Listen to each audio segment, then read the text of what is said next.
গল্পের শুরুতে দেখা যায় খুব সাধারণ জামাকাপড় পরা একটা মহিলা একটা বড় সুটকেস টেনে নিয়ে দামি একটা দোকানে ঢুকছে। তিনি বেশ ভাব নিয়েই দামি দামি সব টাকার ব্যাগ হাতে নিয়ে ছবি তুলতে লাগলো। দোকানের স্টাফরা তাকে ভিখারি মনে করে বের করে দিতে চাইলে তিনি হঠাৎ করে বলে বসলো যে যতগুলো ব্যাগ আমি ছুঁয়ে ধরেছি সবকটা ব্যাগই আমি কিনবো। এরপর তিনি ক্যাশ টাকায় ঠাসা সুটকেসটা সবার সামনে খুলে ধরলো। এত টাকা যে স্টাফদের ম্যাচিং নিয়ে আসতে হলো সেটাকে গোনার জন্যে। তিনি কোনো চিন্তা ছাড়াই সেই টাকার পাহাড়ের পাশে নিশ্চিন্তায় শুয়ে পড়লো। এই মহিলাটার নাম বন্ধুরা সারা। কোরিয়ার বড় বড় সব ধনী ব্যবসায়ীদের কাছে সে একটা পরিচিত আর একটা রহস্যময় নাম। সবাই তাকে খুব শ্রদ্ধা করলেও আসলে খুব কম মানুষই এটা জানে যে সে একটা ভয়ঙ্কর চালাক জোচ্চোর মানুষ। অন্যদিকে ঠিক সেই সময়ই পুলিশ ড্রেনের ভিতরে একটা মেয়ের লাশ পায়। মেয়েটার মুখ এমনভাবে থেতলে দেওয়া হয়েছে যে চেনার কোনো উপায় ছিল না। যেখানে শুধু পড়েছিল একটা বেগুনি রঙের দামি ব্যাগ, যা সারা পৃথিবীতে মাত্র একটাই আছে। পুলিশের মনে হলো খুনি ইচ্ছা করে এই ব্যাগটা ফেলে গিয়েছে যাতে সে পুলিশকে চ্যালেঞ্জ করতে পারে। ময়নাতদন্তে জানা গেল যে মেয়েটার মুখ ইচ্ছা করেই বারবার আঘাত করা হয়েছে যেন পুলিশ তাকে চিনতে না পারে। তবে সে মার খেয়ে মরেনি, মরেছে প্রচণ্ড ঠান্ডায় জমে গিয়ে। ব্যাগ থেকে পাওয়া একটা নাম্বার দেখে পুলিশ পৌঁছে যায় ইউজিন নামের একটা মেয়ের কাছে, যিনি একটা বড় কসমেটিক্স কোম্পানির মালিক। লাশটার পায়ের ট্যাটু দেখে ইউজিন একদম কান্নায় ভেঙে পড়ে। সে নিশ্চিত করে যে মরে যাওয়া মেয়েটা আর কেউ নয় বরং তার বন্ধু সারা। ইউজিন পুলিশকে জানালো সারা ছিল একটা দামি বিদেশি কোম্পানির বড় সিইও। তাদের পরিচয়ের গল্পটাও ছিল বেশ অদ্ভুত। একবার একটা দোকানে সারা ধুলোমাখা সুটকেস নিয়ে এসে কোটি কোটি টাকা নগদ গুণে একটা ব্যাগ কিনেছিল। সেই দৃশ্য দেখে ইউজিন তো একদম হাও হয়ে গিয়েছিল। জানা গেল ইউজিন তার সারা জীবনের জমানো টাকা দিয়ে একটা দামি ব্যাগ কেনার জন্য 6 মাস ধরে অপেক্ষা করছিল। কিন্তু গিয়ে দেখলো সেই দোকানে সারার জন্য তার চেয়েও একটা দামি আর স্পেশাল কাস্টম মেড একটা ব্যাগ রাখা রয়েছে।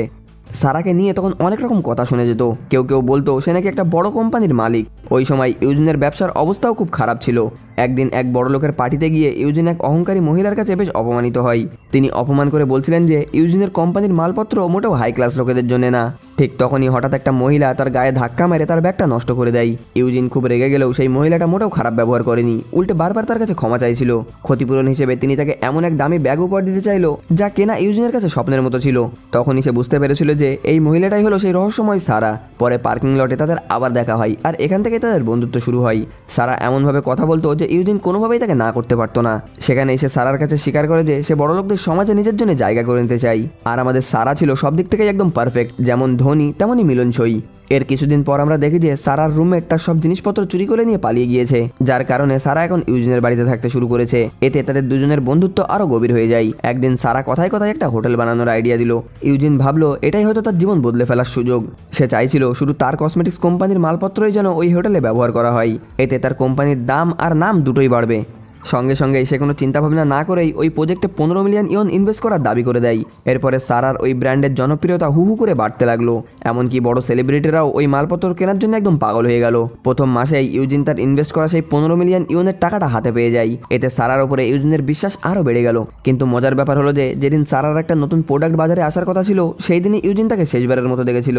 সে জানালো সারা এমন একজন মানুষ ছিল যে সবসময় নাকি চলে যাওয়ার জন্য তৈরি থাকতো। এমনকি সে তার সুটকেসটা পর্যন্ত নাকি কোনোদিন পুরোপুরি খোলেনি। ইউজিন এখন খুব আফসোস করছে, কারণ সারা নিখোঁজ হওয়ার পরেই সে যদি পুলিশকে খবর দিত তাহলে আজ হয়তো সারা মরতো না। ইউজিনের এই পুরো বক্তব্যটা শোনার পরে ওই পুলিশ অফিসারের মনে একটু খটকা লাগলো। সে খেয়াল করলো ইউজিন তার প্রিয় বন্ধুর দেওয়া সেই কোটি টাকার ব্যাগটা খুব অবহেলায় মেঝের উপরে ফেলে রেখেছিল। তার সন্দেহ হলো হয়তো এই ব্যাগটা নকল, না হয়তো তাদের বন্ধুত্বটা পুরোটাই নাটক ছিল। এমনকি সিনিয়র পুলিশ অফিসার পার্কও বুঝতে পারলো যে এই পুরো গল্পের ভিতরে কোনো বড় একটা রহস্য লুকিয়ে আছে, কারণ সবকিছু যেন একটু বেশি নিখুঁত মনে হচ্ছিল।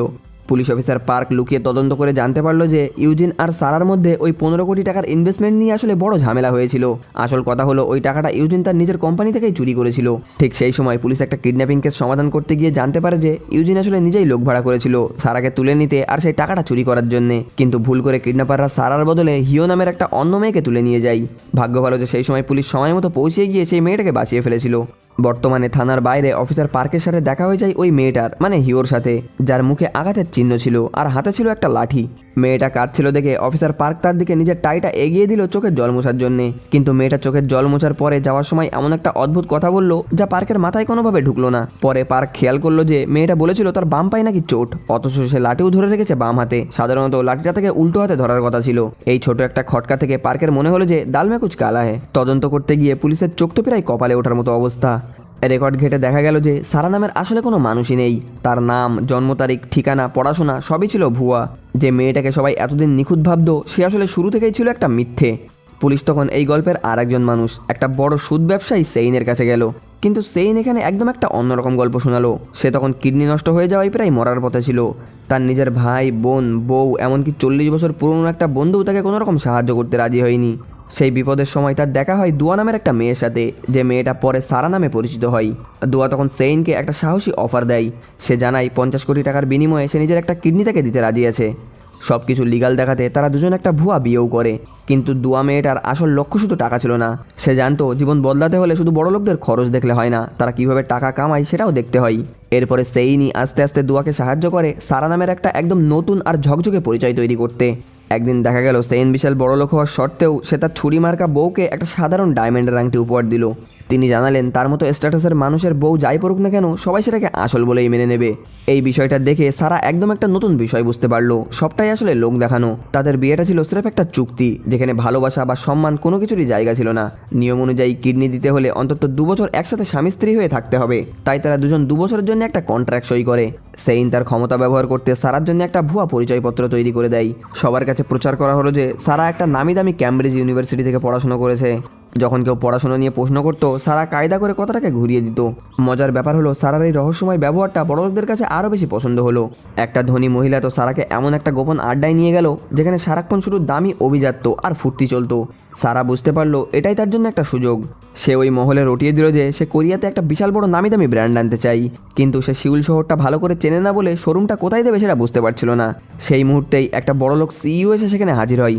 সে তাকে সিউলের সবচেয়ে দামি এলাকায় নিজেরই একটা বিল্ডিং সস্তায় ভাড়া দেওয়ার অফার দিল। এভাবেই সারা তার জালিয়াতির প্রথম ধাপটা সফলভাবে পার করে নেয়। সারা একটা বিষয় খুব ভালোভাবে জানতো, মানুষকে যত বেশি অবহেলা করা হবে তারা সেই জিনিসটার পেছনেই তত বেশিই ছুটবে। দামি জিনিসের আসল মূল্য তাদের বানানোর খরচ না, বরং এটা ব্যবহার করলে সমাজে যে দাপট আর অহংকার পাওয়া যায় সেটাই এর আসল দাম। তাই সে শুধু ব্যাগ বিক্রি করতো না, মানুষের অহংকার বিক্রি করতো। সবচেয়ে অবাক করা বিষয় হলো যে সারার ওই দামি ব্যাগগুলো আসলে কোরিয়াতেই তৈরি হতো। সে শুধু ব্যাগের বডি আর ফিতে আলাদা আলাদা করে ইংল্যান্ডে পাঠাতো। সেখানে শুধু জোড়া লাগিয়ে সে আবার সেইগুলো কোরিয়াতে ইম্পোর্ট করিয়ে নিয়ে আসতো। এতে করে আইনত সে দেশি জিনিস বিদেশি বলে বিক্রি করতে পারতো। এমনকি ইন্টারনেটে সে এই ব্র্যান্ডকে নিয়ে একটা ভুয়া ইতিহাসও তৈরি করে। সে দাবি করলো এই ব্র্যান্ড নাকি 100 বছরের পুরনো, আর ইউরোপের রাজা মহারাজা আর ভিআইপিরাই শুধু ব্যবহার করত। এমনকি ব্রিটিশ রাজপরিবার থেকেও নাকি এর স্বীকারোক্তি আছে। পুরোটাই ছিল সারার সাজানো গুছানো একটা গল্প। এরপরে সারা একটা অদ্ভুত বুদ্ধি খাটালো। সে ইচ্ছা করে বাজারে নিজের ব্র্যান্ডেরই কিছু নকল মাল ছেড়ে দিল। তার যুক্তি ছিল বাজারে যদি কোনো জিনিসের নকল পাওয়া যায় তাহলে মানুষ বিশ্বাস করবে যে এর আসল জিনিসটা নিশ্চয়ই অনেক দামি ব্র্যান্ড হতে পারে। ঠিক এই সময় সারা গ্যাংনাম এলাকার একটা ছোট কারখানায় গিয়ে যা দেখলো তাতে তো সে পুরো অবাক। সেখানে একটা অল্প বয়সী মেয়ে লাল হীরা বসানো এমন একটা ব্যাগ বানিয়েছে যা দেখে বোঝাই যাচ্ছিল না যে এটা নকল কি আসল। এই মেয়েটার নাম বন্ধুরা মিজং।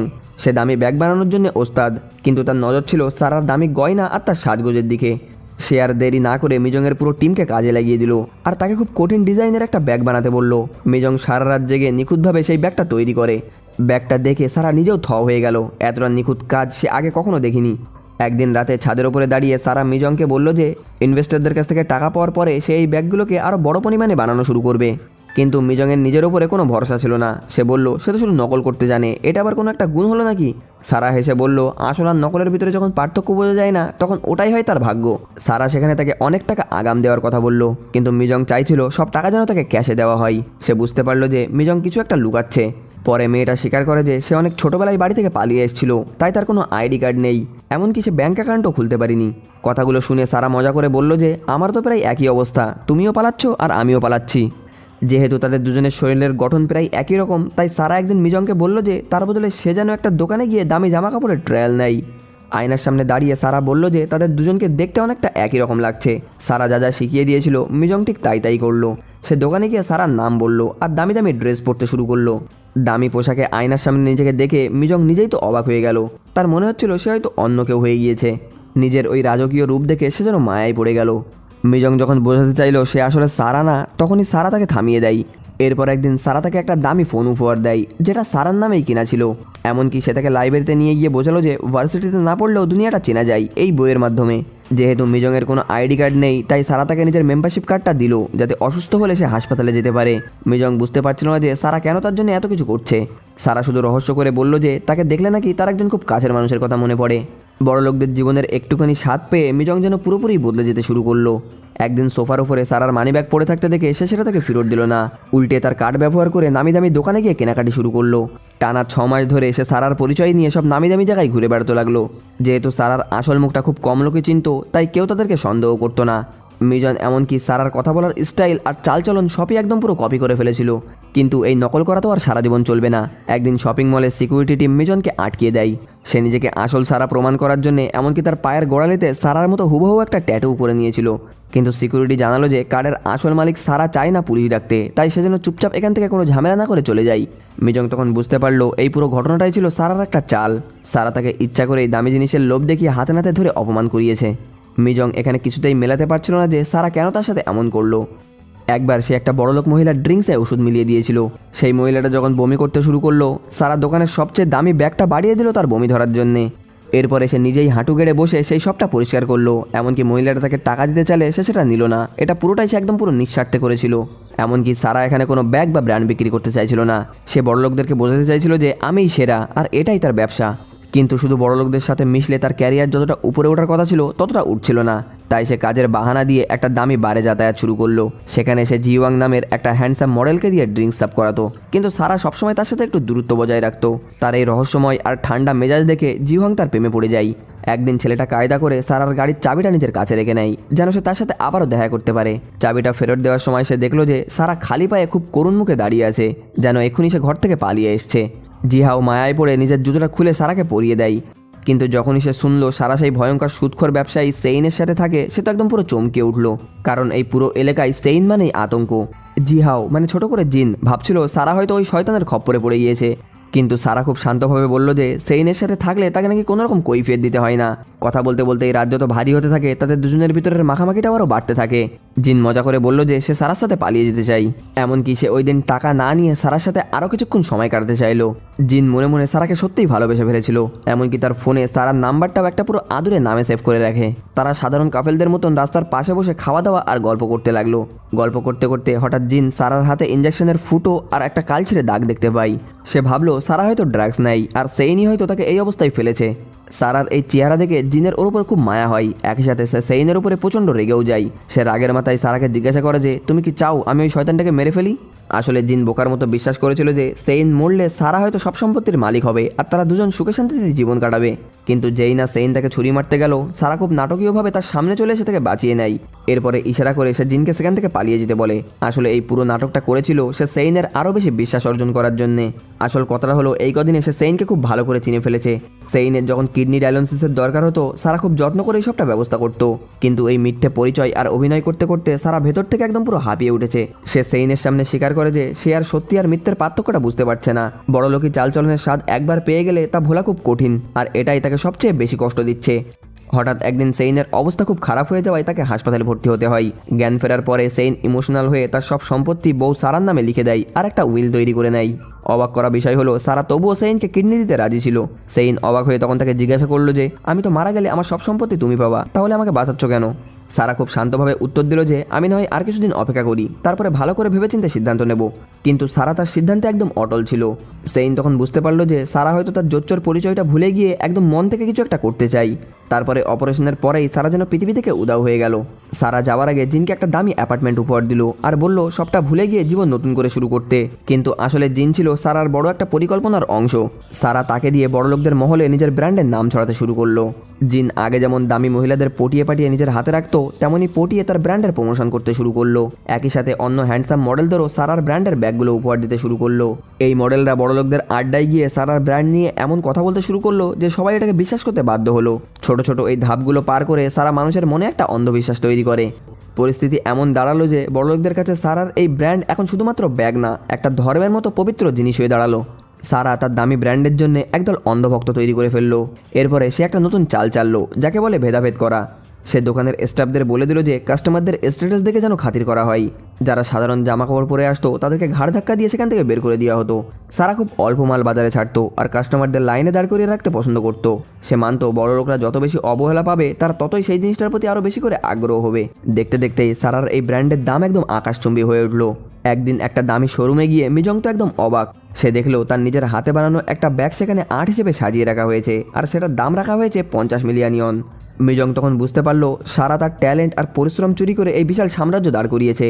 সে ঠিক করলো এর চেয়েও বেশি কিছু পাওয়ার যোগ্য সে তার সেই ছোট্ট ঘরে ফিরে দেখলো যে সারা সেখানেই বসে আছে। এখানে তাদের দুজনের মধ্যে বেশ কিছুক্ষণ কথা কাটাকাটি হয়। সারা মিজংকে মনে করে দিল যে তার আজকের এই অবস্থার পেছনে তার অনেক বড় অবদান আছে। সারার এই অহংকার আর অপমান মিজংকে একদম আগুনের মতো জ্বালিয়ে দিল। সে ঠিক করলো এবার সে প্রতিশোধ নেবে। সে সাথে সাথেই পুলিশকে ফোন করে সারার কারখানার সব অবৈধ শ্রমিকদেরকে ধরিয়ে দেয়। এতে করে তাদের আসল পরিচয় সম্পর্কে যারা জানতো তাদের সবাইকে সে এক নিমেষেই রাস্তা থেকে সরিয়ে দিল। এরপরে মিজং কারখানায় গিয়ে নিজের সব আঙুলের ছাপ আর যাবতীয় সব প্রমাণগুলো মুছে ফেলে। এখান থেকে তার আর সারার ভিতরে পার্থক্য করার মতো চিহ্নই আর বাকি রইল না। সবকিছু গুছিয়ে নিয়ে মিজং এবার একদম নতুন একটা রূপ তৈরি করলো। সে একদম পারফেক্ট সারা সেজে সারার একটা নতুন কালেকশন লঞ্চ হওয়ার অনুষ্ঠানে গিয়ে হাজির হলো। সেখানে স্টেজের আলো যখন আসল সারার মুখে পড়লো তাকে খুব শান্ত কিন্তু রহস্যময় লাগছিল। এরপর একটা ফাঁকা জায়গায় দেখা যায় সারা পাগলের মতো মিজংয়ের উপরে আক্রমণ করছে, কারণ সে তার জায়গা দখল করতে চেয়েছিল বলে। তবে এই লড়াইটা শুধু একজনের সাথে ছিল না, এটা ছিল তার এখনকার পরিচয় আর অতীতের সাথে। এক পর্যায়ে দেখা যায় মেয়েটা অচেতন হয়ে আছে। সারা এর আগে কখনো খুন করেনি। ঘাবড়ে সে যখন লিফট থেকে বেরিয়ে সাহায্যের জন্য লোক খুঁজছিল, ঠিক তখনই তার দেখা হলো সেই প্রাক্তন স্বামী সেইনের সাথে। এই সেইনকেই একসময় সে কিডনি দিয়ে বাঁচিয়েছিল, আর তার সাহায্যেই আজকের এই নামী ব্র্যান্ডের মালিক হতে পেরেছে সে। নিজের তৈরি করা লোগোর দিকে তাকিয়ে সারার চোখ হঠাৎ শক্ত হয়ে গেল। সে নিজের রক্তমাখা হাত পেছনে লুকিয়ে সেইনের সামনে থেকে একা আবার ওই রুমে ফিরে গেল। রুমে ফিরে সারার মনে হলো যে মেঝেতে পড়ে থাকা ওই মেয়েটা চোখ মেলে তাকাচ্ছে, আর তার চেহারাটা হুবহু তার মতন দেখাচ্ছে। একটুও দেরি না করে সে একটা ভারী জিনিস দিয়ে মেয়েটার মুখে বারবার আঘাত করতে লাগলো, যেন তাকে আর কোনোরকমভাবে চেনা না যায়। এরপরে একটা বড় সুটকেসে লাশটাকে ভরে প্রেস কনফারেন্স শেষ হওয়া পর্যন্ত অপেক্ষা করলো। সবাই যখন স্টেজ পরিষ্কার করছিল, সারা খুব শান্তভাবে সুটকেসটা ঠেলে ভিড়ের মধ্যে মিলে গেল। সে সুটকেসটা নিয়ে যাওয়ার সময় ইচ্ছা করেই শপিং মলের সিসিটিভি ক্যামেরার সামনে এদিকে ওদিকে ঘোরাঘুরি করছিল, যেন মনে হয় সে এখানে ঠিকঠাক কাজ হচ্ছে কিনা সেটা দেখতে এসছে। এরপর আগে থেকে ঠিক করে রাখা একটা জায়গায় গিয়ে সুটকেসটা নিচেই ফেলে দিল। জায়গাটা সরাসরি ড্রেনের সুয়ারেজ লাইনের সাথে যুক্ত ছিল, যা সারা একসময় সেলস গার্ল হিসেবে কাজ করার সময় খোঁজ করেছিল। কিন্তু সে যা ভেবেছিল তা হয়নি। মিজং তখনও পুরোপুরিভাবে মরেনি। বেঁচে থাকার প্রচণ্ড জেদ নিয়ে মিজং নোংরা ড্রেনের ভিতর দিয়ে আলোর খোঁজে হামাগুড়ি দিয়ে এগোতে থাকলো। ড্রেনের ভেজা দেওয়ালে পুলিশ শত শত আঙুলের ছাপ খুঁজে পেয়েছিল। ডাঙায় ওঠার ঠিক আগের মুহূর্তে শরীর আর না চলায় প্রচণ্ড ঠান্ডায় জমে গিয়ে অন্ধকারে মিজংয়ের মৃত্যু হয়। পুলিশ যখন সারাকে গ্রেপ্তার করার প্রস্তুতি নিচ্ছিল, তখনই সারা নিজে থেকেই থানায় এসে হাজির হয়। তবে সে স্বীকারোক্তি দিতে আসেনি, এসেছিল তদন্তে সাহায্য করতে। সে এই কেসটাকে একটা বড় ভুল বোঝাবুঝি বলে মনে করে। তার ঠান্ডা চাউনিটা যেন বলছিল আসল খেলা তো সবে শুরু। সারা শান্তভাবে বলল যে এই দুনিয়াটা বড় অদ্ভুত। একদিকে দামি সব পার্টি আর ঝলমলে আলো, অন্যদিকে কেউ একজন অন্ধকারে জমে ঠান্ডায় মারা যাচ্ছে, তাও কেউ দেখার মানুষ নেই। অফিসার পার্ক যখন ইউজিনের সেই 15 কোটি টাকার ইনভেস্টমেন্ট নিয়ে সারাকে চেপে ধরলো, তখন সে এক মোক্ষম চাল চাললো। থানায় আসার আগে সে ইউজিনের সব টাকা তার অ্যাকাউন্টে ফেরত পাঠিয়ে দিয়েছিল, আর সেটার নাম দিয়েছিল যে ব্যবসার লাভ। সারা খুব বুদ্ধি করে সেখানে একটাই কথা বলে, যদি আমার কোম্পানি জাল না হয় তবে তোমার বিরুদ্ধে ওই টাকা চুরি করারও কোনো কেস থাকবে না। নিজের পিঠ বাঁচাতে ইউজিন তখন বাধ্য হয়ে পুলিশের কাছে স্বীকার করে যে এটা একটা বৈধ ইনভেস্টমেন্ট ছিল। কোনো নালিশ বা মামলা না থাকায় পুলিশ সারাকে আটকানোর কোনো কায়দা খুঁজে পেল না। সারা বিজয়ী হাসি মুখে ইন্ট্রোগেশন রুম থেকে বেরিয়ে আসছিল, কিন্তু অফিসার পার্সও দমে যাওয়ার পাত্র না। তিনি ভিডিও ফুটেজ বারবার দেখতে লাগলো। হঠাৎ একটা জায়গায় গিয়ে সে ভিডিওটা থামালো। সারা বলেছিল একদিকে পার্টি হচ্ছে আর অন্যদিকে কেউ অন্ধকারে জমে মারা যাচ্ছে। পার্কের মাথায় খেললো লাশটা যে প্রচণ্ড ঠান্ডায় জমে মারা গিয়েছে, সেটা তো এখনো সাংবাদিক মাধ্যমে বা বাইরে কারোর কাছে জানানো হয়নি। তবে সারা এই কথাটা কিভাবে জানলো? তার মানে হলো সারা হয়তো নিজেই সেখানে উপস্থিত ছিল। সারা থানা থেকে বের হতে না হতেই পুলিশ তাকে আবারও খুনের আসামি হিসেবে গ্রেফতার করে নেয়। তাকে আবারও নিয়ে আসা হয় সেই ইন্টোগ্রেশন রুমে। সারা তখন খুব অহংকার নিয়ে বলল যে তার কাছে শত শত সাক্ষী আছে যে সে সেদিন পার্টিতেই ছিল। কিন্তু পার্কের কাছে এখন সারার সেই বলা মুখের কথাটাই এখন সবচেয়ে বড় প্রমাণ। অফিসার পার্ক এবার আসল তুরুপের তাসটা বের করলো। তিনি জানালো মৃত মেয়েটার নখের নিচে খুনির চামড়া আর রক্ত পাওয়া গিয়েছে। এটা শুনে সারা এক মুহূর্তের জন্য থমকে গেল, কারণ দুনিয়ার সব প্রমাণ মোছা গেলেও এই ডিএনএ কখনো মিথ্যে বলে না। পার্ক তখন তাকে বলল যে ময়নাতদন্তের রিপোর্ট আসার আগেই সে কিভাবে জানলো যে মেয়েটা ঠান্ডায় জমে মারা গিয়েছে। এই গোপন তথ্যটা শুধু পুলিশ আর খুনি ছাড়া কারোরই জানার কথা না। পার্ক আরও বলল, তুমি যদি শুধুই একজন জোচ্চোর হতে তবে এতদিন সব টাকা পয়সা নিয়ে এখান থেকে পালিয়ে যেতে, কিন্তু তুমি পালাওনি। তার মানে ওই রাতে এমন কিছু ঘটেছিল যে যা তোমার পরিকল্পনায় ছিল না। সব শুনে সারা ঘাবড়ে না গিয়ে শুধু শান্তভাবে একটা সিগারেট চাইলো। সে বলল বড় লোকেরা আরও একদিন বেশি বেঁচে থাকার জন্য সিগারেট খাওয়া নাকি ছেড়ে দেয়, কিন্তু আমি তাদের মতো হওয়ার চেষ্টা করলেও তাদের ওই বেঁচে থাকার তীব্র ইচ্ছাটা কোনো মতোই বুঝতে পারলাম না। সিগারেট শেষ করে সারা আবারও আগের ফর্মে ফিরে আসে। সে অফিসার পার্ককে শোনালো যে মানুষ তাকে বিশ্বাস করে কারণ সে জানে মানুষ আসলে কি চাই। আর এখানেও এখন পার্ক সবচেয়ে বেশি যে জিনিসটা চাইছে সেটা হলো সারার মুখ থেকে স্বীকারোক্তি শুনতে। ঠিক এই সময় সারা নিজের ভুল বদলে নিয়ে আইনের কথা বলতে শুরু করলো। সে সাফ জানিয়ে দিল যে আটকের 48 ঘন্টার মধ্যে পুলিশকে প্রমাণ জোগাড় করে ওয়ারেন্ট বের করতে হবে। যদি প্রমাণ না পাওয়া যায় তবে পুলিশকে আসামি ছেড়ে দিতে হবে, আর এই একই অপরাধের জন্য তাকে আর দ্বিতীয়বার ধরে আনা যাবে না। এখানে সারার হিসেবটা খুব পরিষ্কার ছিল, যদি সে পালিয়ে যায় তবে সে প্রতারক, যদি গ্রেফতার হয় তবে সে খুনি, কিন্তু যদি 48 ঘন্টা পর ছাড়া পায় তবে সে নির্দোষ। ইন্টাগ্রেশনের রুমের ঘড়িতে দেখা গেল যে আর মাত্র 47 ঘন্টা বাকি রয়েছে। সারা একটু শয়তানি হাসি হেসে বলল যে মানুষ জেদ ধরলে সেটাই বিশ্বাস করে যেটা সে করতে চাই। তার এই পাথরের মতো শান্ত ভাব দেখে অফিসার পার্ক প্রচণ্ড রেগে যায়। তিনি বললেন, তুমি যদি খুনি না হতে তবে তো এখানে চিল্লাপাল্লা করে নিজেকে নির্দোষ প্রমাণ করার জন্য চেষ্টা করতে। সে খুব শান্তভাবেই অফিসার পার্ককে বললেন যে আমি যদি নিজেকে নির্দোষ প্রমাণ করতে পারতাম তবে অনেক আগেই সেটা করতাম। অফিসার পার্ক তখন তার শেষ অস্ত্রটা বের করলো, ডিএনএ টেস্ট। তিনি চ্যালেঞ্জ করলেন যে এই টেস্টটা করালেই সারার আসল পরিচয়টা বেরিয়ে আসবে। সে বিন্দুমাত্র না ঘাবড়িয়ে গিয়ে হাসি মুখে লালা আর আঙুলের ছাপগুলো অফিসারকে দিয়ে দেয়। কিন্তু রেজাল্ট আসার পর সবার চোখ একদম পুরো কপালে ওঠার দশা। সারার ডিএনএ বা আঙুলের ছাপ পুলিশের কোনো রেকর্ডেই নেই, এমনকি খুনের জায়গায় পাওয়া নমুনার সাথেও তার ডিএনএ মিলছে না। পার্ক বুঝতে পারলো সারা আসলে এমন একজন মানুষ যার বাস্তবে কোনো অস্তিত্বই নেই, তার সবটুকুই সাজানো। এখন পুলিশের হাতে মাত্র 34 ঘন্টা সময় আছে এমন একজনকে খুনি প্রমাণ করার যার বাস্তবে কোনো অস্তিত্বই নেই। কাজটা প্রায় অসম্ভব ছিল। ঠিক এই সময় পার্কের বড় অফিসার এসে ব্যাগড়া দিল। তিনি ধমক দিয়ে বললেন কেসটা অন্য টিমের কাছে দিয়ে দিতে, কারণ প্রমাণ ছাড়া কাউকে আটকে রাখলে পার্কের চাকরিও চলে যেতে পারে। ওই অফিসার পার্ককে অপমান করে বললেন যে অসহায় মানুষরাই নিজেকে একটু বেশি বুদ্ধিমান মনে করে। তিনি পার্ককে রীতিমতো লোভী বলে দোষ দিলেন। এতে অফিসার পার্ক খুব চাপে পড়ে গেল, কারণ তার ভুলের জন্য তার নিচের অফিসারদের বিপদ হতে পারে। সবশেষে পার্ক আবার সেই ঘরে ফিরে গিয়ে সারাকে একটু ইমোশনালি দিক দিয়ে ভোলানোর চেষ্টা করলো, কিন্তু সারা তাতেও পাত্তা দিল না, উল্টে একটা চরম সত্যি কথা শুনিয়ে দিল। সে বলল জোচ্চোররা সবসময় শিক্ষিত আর পেশাদার মানুষদেরই টার্গেট করে, কারণ এই ধরনের মানুষ নিজেদের লজিকের উপরে খুব বেশি ভরসা করে আর ভাবে তারা অনেক বুদ্ধিমান, তাদেরকে কেউ ঠকাতে পারবে না। আসলে তাদের এই অতিরিক্ত আত্মবিশ্বাসী হলো তাদের সবচেয়ে বড় দুর্বলতা। যারা সমাজে বড় পদে থাকে তারা নিজেদেরকে এত চালাক ভাবে যে তারা বিশ্বাসই করতে পারে না যে কেউ তাদের নাকের ডগা দিয়ে জালিয়াতি করে চলে যেতে পারে। সারা অফিসার পার্কের চোখের দিকে তাকিয়ে সাবধান করে দিল যে সে ঠিক যে ধরনের অহংকারী আর আত্মবিশ্বাসী মানুষের কথা বলছে, পার্কও ঠিক সেই ধরনেরই একজন। মানসিক এই লড়াই শেষে পার্ক আবারও আসল জেরায় ফিরে আসলো। তিনি জিজ্ঞাসা করলো পার্টি শেষ হতে সে কোথায় ছিল। সারা ওই খুনের রাতটা একদম পুরো নিখুঁতভাবে বর্ণনা দিতে শুরু করলো। সে বলল পার্টির পর সে নতুন শোরুমের কাজের তদারকি করতে শপিং মলে গিয়েছিল, আর সকাল 10টা নাগাদ কাজ শেষ করে আবার বিশ্রাম নিতে ফিরে এসেছিল। এমনকি সে নিজে থেকেই তার গাড়ির ড্যাশক্যাম ভিডিও আর হোটেলের সার্ভিস রেকর্ডগুলো চেক করতে বলল। তদন্ত করতে গিয়ে পার্ক একটা বিশাল গরমিল খুঁজে পেল। শপিং মলের মালকিন চেয়ারম্যান চোই আগে দাবি করেছিল যে সারার ব্র্যান্ডের সাথে তাদের কোনো চুক্তিই হয়নি, কিন্তু সারা ঠিক তার উল্টোটা বলছে। সে গিয়েছিল তার ব্র্যান্ডের কাজ ঠিকঠাক হচ্ছে কিনা সেটা দেখার জন্যে। তার মানে এই দুজনের মধ্যে কেউ একজন নির্ঘাত মিথ্যে কথা বলছে। পার্ক সাথে সাথেই তার টিমকে ওই মলে পাঠালো। সেখানে গিয়ে দেখা গেল সারার কথাই ঠিক, শোরুমের কাজ আসলেই শুরু হয়েছিল, কিন্তু অদ্ভুত ব্যাপার হলো কয়েকদিনের মধ্যেই সব চিহ্ন একেবারেই মুছে ফেলা হয়েছে। এখন প্রশ্ন হলো চেয়ারম্যান চোয়ের অনুমতি ছাড়া তো এই বিশাল কাজ করা বা ভাঙচুর করা সম্ভব না, তবে তিনি কেন এই পুরো বিষয়টা অস্বীকার করছে? পার্ক বুঝতে পারলো চেয়ারম্যান চোয়ে বড় কোনো একটা সত্যি লুকাতে চাইছে। তিনি সরাসরি গিয়ে জিজ্ঞাসা করলেন কেন আপনি কন্ট্রাক্ট সই করার পরেও সেটা অস্বীকার করছেন, আর কেনই বা আপনি সিসিটিভি ফুটেজগুলো ডিলিট করার অর্ডার দিয়েছিলেন। অফিসার পার্ক জানতে চাইলেন সারা এমন কি করেছে যে চেয়ারম্যানের মতো বড় একটা মানুষও তাকে ভয় পাচ্ছে। তখন চেয়ারম্যান চোই একটা অবাক করা সত্যি কথা ফাঁস করলো। তিনি বললেন তিনি সারাকে বাঁচানোর জন্য এইসব করেনি, বরং নিজের শপিং মলের সম্মান বাঁচানোর জন্য এইসব করেছে। তিনি সিসিটিভি ফুটেজে নিজের চোখেই দেখেছিল যে সারা একটা বড় সুটকেস টেনে নিয়ে এদিক ওদিকে ঘুরছে। এখানে তার সন্দেহ হয়েছিল যে ভেতরে হয়তো নিশ্চয়ই কিছু একটা গন্ডগোল আছে। ঘটনাটা জানাজানি হলে মলের বদনাম হতো, তাই তিনি ভয়ে সিসিটিভি ফুটেজগুলো সব মুছে ফেলার নির্দেশ দিয়েছিল। পার্ক সেখানে স্পষ্ট জানিয়ে দিল যে ভিডিও ডিলিট করা মানে সাক্ষ্য প্রমাণ মিটিয়ে দেওয়ার মতো একটা বড় অপরাধ করা। তিনি চেয়ারম্যানকে একটা চুক্তি অফার দিলেন, তিনি মলকে পুরোপুরি বাঁচিয়ে নেবে যদি চেয়ারম্যান তাকে এই কেসে সাহায্য করে। কিন্তু মহিলা চেয়ারম্যানটাও কিছু কম যায় না। তিনি গোপনে রেকর্ডিং অন করে রাখা ফোনটা বের করে তাকে হুমকি দিলেন যে এই কথাটা যদি বাইরে ফাঁস হয় তাহলে তোমার চাকরিটা পুরোপুরি শেষ হয়ে যাবে। তবে যাওয়ার আগে তিনি একটা মক্ষম তথ্য দিয়ে গেল, খুনের রাতে তিনি সারার পাশে ঠিক একই রকম পোশাক পরা আরেকটা মহিলাকে দেখেছিল। কথাটা শুনতেই পার্ক সাথে সাথেই তদন্তে নামলো। পার্টি যেখানে হয়েছিল সেখানে গিয়ে দেখা গেল যে সিসিটিভি ক্যামেরার তারগুলো আগে থেকেই কেউ কেটে রেখেছিল, আর মেঝেতে রক্তের দাগ।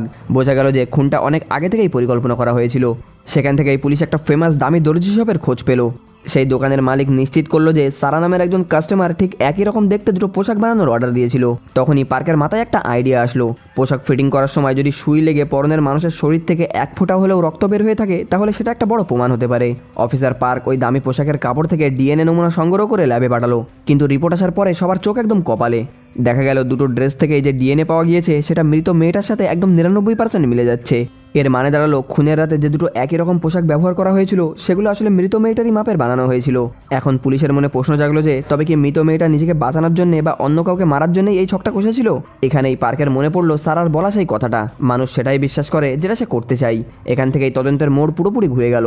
পুলিশ সেই পুরনো দর্জির কারখানায় গিয়ে দেখলো সেখানে কিছুই নেই। ম্যাচিংপত্র থেকে শুরু করে সব রেকর্ড একদম পুরো হাওয়া, যেন এখানে কোনোদিন কোনো মানুষই ছিল না। কোনো আঙুলের ছাপ বা এক টুকরো চুলও সেখানে পাওয়া গেল না।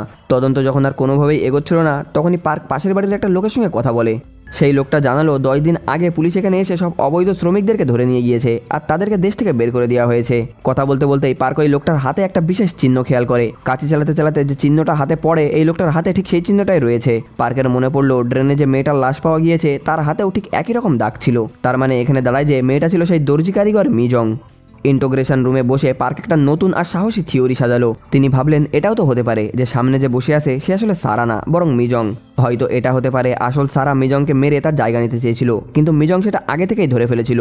এরপর মিজং নিজেই উল্টো চাল চেলে সারাকে মেরে ফেলে আর তার পরিচয় চুরি করে এখন সারা শেষে তার সামনে বসে আছে। অর্থাৎ মিজং যা হতে চেয়েছিল আসছে ঠিক সেটাই হয়ে গিয়েছে। অফিসার পার্ক এখানে বুঝতে পারলেন যে সামনে বসে থাকা মহিলাটা আসলে সারা না মিজং, সেই তর্কে গিয়ে এখন আর কোনো লাভ নেই, কারণ দুজনেই আসলে ভুয়া পরিচয় নিয়ে বেঁচে আছে। পার্ক এবার সরাসরি আক্রমণ করে সারার সবচেয়ে প্রিয় জায়গায়, তার তৈরি বুধবার ব্র্যান্ডের উপরে। তিনি হুমকি দিলেন যে এই ব্র্যান্ডের আড়ালে থাকা সব জালিয়াতি আর খুনের গল্প তিনি মিডিয়ার সামনে ফাঁস করে দেবে। অর্থাৎ সারার যে কোনো আসল পরিচয় নেই আর এটা যে একটা নকল ব্র্যান্ড তা সে পাবলিকের সামনে প্রমাণ করে দেবে। এটা শুনে সারা প্রচণ্ড রেগে গিয়ে পার্ককে সাবধান করে দিলেন, এইভাবে তথ্য ফাঁস করলে তোমার তো চাকরি হারাতে হবে। কিন্তু পার্কও ছিল নাচড়বান্দা। তিনি বললেন সত্যিটা সামনে আনতে যদি আমার ক্যারিয়ার শেষ হয়ে যায় আমি তাতেও রাজি, আমি এর শেষ দেখেই ছাড়বো। সেই রাতেই পুরো দেশে বুধবার ব্র্যান্ডের কেলেঙ্কারিটা ছড়িয়ে পড়ল। খবরের কাগজে আর টিভিতে সারার ভুয়া পরিচয় আর জালিয়াতির খবর দেখে মানুষটা একদম ক্ষোভে ফেটে পড়ল। কাস্টমাররা নিজেদের সাথে প্রতারণা হয়েছে ভেবে এই ব্র্যান্ডকে বয়কট করতে শুরু করলো। জেলের ভিতরে সারা চারপাশ থেকে আসা এই ঘৃণা আর সমালোচনা নিতে পারছিল না। সে মানসিকভাবে পুরো ভেঙে পড়েছিল। তার মনে হচ্ছিল যেন তার তিলে তিলে গড়া এই সাম্রাজ্য অন্ধকার গভীরের ভিতরে তলিয়ে যাচ্ছে। জেলের ভিতরে এসে চোখে শস্যের ফুল দেখতে শুরু করে। পার্ক তখন তাকে মনে করিয়ে দিল যে তোমার এই মায়া যখন কেটে যাবে তখন সবাই তোমাকে ছেড়ে চলে যাবে। প্রচন্ড মানসিক চাপে সারা টিকে থাকতে না পেরে শেষ পর্যন্ত হার মানলো। তিনি হাজতের দরজায় চিৎকার করে বাড়ি দিয়ে অফিসার পার্ককে ডাকলো। ইন্টারোগেশন রুমে পার্ক তাকে বুঝিয়ে দিল যে এই মুহূর্তে সব সত্যি কথা স্বীকার করে নিলে আর তাকে তদন্তে সাহায্য করলে তিনি তার সাজাটা অনেকটা কমিয়ে দেবে। শেষমেশ সারাও রাজি হয়ে যায় আর স্বীকার করে নেয় যে সেই আসলে খুনটা করেছিল। পুলিশ যখন স্বস্তির নিঃশ্বাস ফেলছিল ঠিক তখনই এলো একটা বড় টুইস্ট। সারা কান্নায় ভেঙে পড়লো আর নতুন একটা নাটক শুরু করলো। সে দাবি করলো যে সে আসলে সারা না, মিজং। এখানে সে খুব গুছিয়ে বলতে শুরু করলো যে সে আসলে কিভাবে সারাকে খুন করে ড্রেনের ভিতরে ফেলে দিয়েছিল, যাতে সে সারার পরিচয় নিয়ে সুখে শান্তিতে বাঁচতে পারে। সব দোষ স্বীকার করে নেওয়ার পরেও তার মুখে আফসোসের কোনো চিহ্ন দেখা যাচ্ছিল না। অফিসার বুঝে গেল যে এই স্বীকারোক্তিটা আসলে বুধবার ব্র্যান্ডকে বাঁচানোর একটা মোক্ষম চাল। যদি মৃত মেয়েটা সারা হিসেবে প্রমাণিত হয় তবে সারার বিরুদ্ধে থাকা জালিয়াতির মামলাগুলো সব চিরতরে মুছে যাবে, কারণ আসামি তো এখন পুরোপুরি মৃত। পার্ক বুঝতে পারলো এখন আসল লড়াই খুনি ধরা না, বরং এই মহিলাটার আসল পরিচয় কি সেটা বের করা। তিনি তখন মিজংকে অর্থাৎ আসল সারাকে জিজ্ঞাসা করলো যে কেন এত নিষ্ঠুরভাবে সে তাকে খুন করেছিল। তখন সে উত্তর দিল সারার মতো মানুষের বেঁচে থাকার চেয়ে মরে যাওয়া ভালো। অফিসার পার্ক তখন জোর দিয়ে বলল যে আমি জানি তুমি আসল সারা আর তুমিই মিজংকে মেরেছো, কিন্তু ওই মহিলা ব্যঙ্গ করে বলল যে এর তো কোনোই প্রমাণ নেই। এরপরে পার্ক তার তুরুপের শেষ তাসটা বের করলো। তিনি জানতেন সারা তার স্বামীকে কিডনি দিয়েছিল, তাই হাসপাতালের রেকর্ডে হয়তো এখনো ডিএনএ নমুনাটা থাকলেও থাকতে পারে। সেই নমুনার সাথে এখনকার ডিএনএটা মিলালেই আসল সত্যিটা বেরিয়ে আসবে। তদন্তকারীর দল যখন হাসপাতালে পৌঁছলো তখন একটা দুঃসংবাদ এলো। হাসপাতাল থেকে ওই নমুনাটা রহস্যময়ভাবে নাকি গায়েব হয়ে গিয়েছে। এটা শুনে সারা একটা বিজয়ের হাসি হাসলো। সে তখন পার্ককে ব্যঙ্গ করে শুনিয়ে দিল যে তার যুক্তিটা একদম ঠিক হতে পারে, কিন্তু আইনের চোখে তার এখন কোনোই দাম নেই, কারণ তার হাতে কোনো প্রমাণই নেই। এখানে মিজং সেজে সে খুনের দায়টা পুরোপুরি নিজের কাঁধে নিয়ে নিল। পুলিশের পুরো টিম এখানে একদম দিশেহারা। সারার দেওয়া স্বীকারোক্তিটা তদন্তের সাথে হুবহু মিলেও যাচ্ছে, কিন্তু তারা প্রমাণ করতে পারছে না যে সামনে বসে থাকা মানুষটা আসলে কে, সারা না মিজং। সারা যেন একটা অদৃশ্য কুয়াশার ভিতরে নিজেকে মিলিয়ে ফেলছিল। একই সাথে সময়ও একদম শেষ হয়ে আসছিল। 48 ঘন্টা পার হওয়ার আগেই তাকে অ্যারেস্ট ওয়ারেন্ট বের করতে হবে, না হলে তাকে ছেড়ে দিতে হবে। আর সে যদি একবার ছাড়া পেয়ে যায় তাহলে এই কেসের জন্য আর তাকে ধরা যাবে না। এখন অফিসার পার্ক একদম চরম দোটানায় পড়ে গেল। একদিকে সত্য আর অন্যদিকে আইনের সীমাবদ্ধতা। শেষ পর্যন্ত নিজের ক্যারিয়ার আর বিচারের জন্য পার্ক একটা কঠিন সিদ্ধান্ত নিল। তিনি অ্যারেস্ট ওয়ারেন্টের নামের জায়গায় লিখে দিল মিজং। সারাকে হাত করা পড়িয়ে যখন থানা থেকে বের করা হচ্ছিল শত শত ক্যামেরার সামনে সে একদম চুপচাপ ছিল। আদালতে তাকে মিজং হিসেবে ইচ্ছাকৃত খুন আর লাশ গুম করার দায়ে 10 বছরের জেল দেওয়া হলো। মামলা এখানেই খতম। এই কেস সমাধান করার জন্য অফিসার পার্ককে মডেল পুলিশ অফিসার হিসেবে সম্মান জানানো হলো। এদিকে জেলে যাওয়ার পরে ওই মহিলাটার গায়ে একটা অপারেশনের দাগ দেখা গেল, যেটা কিডনি ট্রান্সপ্লান্টের দাগ ছিল। অর্থাৎ এই হলো আসল সারা, যে মিজং সেজে সাজা নিচ্ছে। কয়েক বছর পর অফিসার পার্ক জেলে তার সাথে দেখা করতে গেল। পার্ক জানালো সারার পরিচয়টা এখন সবার কাছে অজানা লাশ হিসেবে কবরে পড়ে আছে, অথচ তার বানানো বুধবার ব্র্যান্ডটা এখন পুরো রমরমিয়ে চলছে। এটা শুনে সারা একটা তৃপ্তির হাসি হাসলো। এখানে সে অফিসার পার্ককে একটা উল্টো প্রশ্ন করলো, শেষমেশ আপনি কাকে গ্রেফতার করলেন? সে আরো বলল আপনার প্রমোশন হয়েছে, ব্র্যান্ডটাও ঠিকঠাক আছে, আর সারা সে তার লক্ষ্যও পূরণ করতে পেরেছে। সারা আসলে চেয়েছিল তার পরিচয়টা যেন কলঙ্কমুক্ত থাকে, আর এখন সেটা সে একদম সফলভাবে করতে পেরেছে। পার্ক ভাবছিল যখন কেউ অভিযোগ করছে না যে সে ঠকছে, তবে কি সত্যিই এই কাজটাকে অপরাধ বলে মেনে নেওয়া যায়? মানে এখানে বন্ধুরা সারার কাস্টমাররা কোটি কোটি টাকা দিয়ে সেই ব্যাগটা কিনছে, কিন্তু তারা বলছে না যে তারা ঠকছে। তাহলে কি সত্যিই সারা কোনো অপরাধ করছে? অফিসার পার্ক তার শেষ প্রশ্নটা করলো, যার উত্তর হয়তো তিনি জানতেন, কিন্তু সারা কোনো কথা না বলে শুধু রহস্যময় চোখে তার দিকে তাকিয়ে রইল। ওই চাহনিতেই যেন সব না বলা সত্য কথাগুলো লুকিয়েছিল। সারা নিজের পরিচয় বিসর্জন দিয়ে হলেও সে তার সাম্রাজ্যটা চালাতে সফল হলো। আর এখানেই আমাদের এই গল্পটা শেষ হয়ে যায়। গল্পটা কেমন লাগলো কমেন্ট করে নিশ্চয়ই জানাবেন। ভিডিওটা ভালো লাগলে একটা লাইক করবেন, আর এমন আরও নতুন নতুন ড্রামা দেখতে হলে আমাদের চ্যানেলটিকে সাবস্ক্রাইব করতে ভুলবেন না। ভালো থাকবেন, সুস্থ থাকবেন, দেখা হচ্ছে পরবর্তী ভিডিওতে আরও অসাধারণ অন্য কোনো গল্প নিয়ে।